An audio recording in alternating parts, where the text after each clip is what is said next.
Balik po tayo sa mga balita. Nagpahayag ng pagsuporta sa isa sa mga kandidato sa pagkasenador ng partidong PDP Laban, itong grupong People's Reform Party o PRP, na siyang partido ni dating Senadora Miriam Defensor Santiago. At ayon sa grupo, naniniwala sila na magagawa nito ang nasimula ng dating senadora, kabilang na ang paglaban sa korupsyon. Report mula kay Erlo Bringas.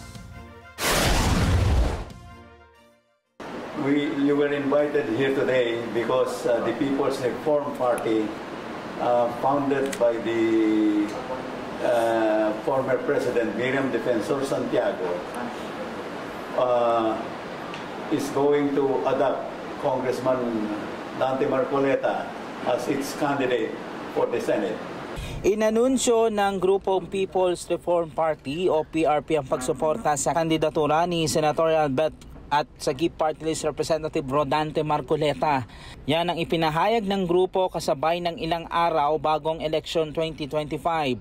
Ayon sa PRP, naniniwala sila na si Marcoleta ang magkakapagpatuloy ng nasimulang advokasya ng dating Senadora Miriam Defensor Santiago ang paglaban sa korupsyon. He continued fighting for the rights of the people and to fight the oppression being done to them. He is exposing all the anomalies and the corruption that is prevailing right now in the Philippines. He has committed to pursue the advocacy, idealism, and principle of the former late Senator Miriam Defensor Santiago. Kagaya nga ng nasabi ko, isang malaking karangalan ito. Hindi naman ito basta-basta partido lang. Ang partidang ito ay naging popular sa kanyang mga reformang ina-advocate para sa ating bansa. Kasi pagka ang isang partido ay parang dekorasyon lamang, hindi yan masyadong papansinin. Kabilang sa advokasya ni Marcoleta ang paglaban din sa korupsyon at pagtatalaga ng iba pang mga batas na makakatulong din sa marami nating mga kababayan sa iba't ibang mga aspeto. Sapagkat ang kanilang aspirations mula't mula pa ay mariporma yung maraming mga pagkakamali sa ating mga institutions. Kagaya nitong hinaharap nating corruption na ito, kung ito'y magpapatuloy at wala man lang magsasalita, katulad na halimbawa sa House of Representatives, any infringement to integrity is already considered corruption.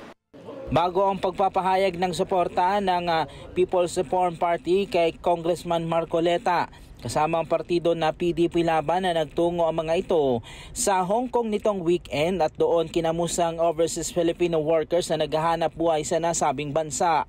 Kabilang sa mga nakausap ng Net25 News na OFW sa nasabing bansa ay may kahilingan sa mga tumatakbong senador ng PDP Laban.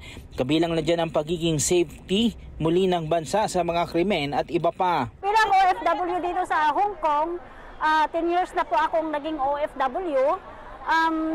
Gusto ko po yung plataforma ng PDP Laban, lalo-lalo na yung si Rodante Marcoleta. Kung kayo po ay maluklok na sa gobyerno bilang senador, hiling ko po sana hindi po kayo magbago at ipagpatuloy nyo po yung magandang hangarin nyo sa bansang Pilipinas. Mahal namin kayo. Dumalo din sa campaign rally ng PDP Laban si dating Pangulong Rodrigo Duterte at Vice President Sara Duterte. Kabilang din sa inilatag ng PDP Laban ay mga karagdagang programa para sa mga OFW para magkaroon na rin ng pagkakataon ng mga ito na makauwi sa bansa matapos ang ilang taong paghahanap buhay abroad. Hanggat ang bansa natin ay hindi nalalagay sa kondisyon na ma-absorb natin lahat ang ating mga kababayan, nagpasyang pumunta doon sapagkat wala nga silang makita rito na opportunities, paano silang makakabalik? Ang lahat na nga doon, tumanda na rin eh. Kasi nung makausap ko sila, ang pinakamabuting mangyayari sana, nung sinabi ko sa kanila, pagbalik ninyo, magkakaroon ng social integration eh. Yung paano silang makakamingle into our working population. Kasi matatanda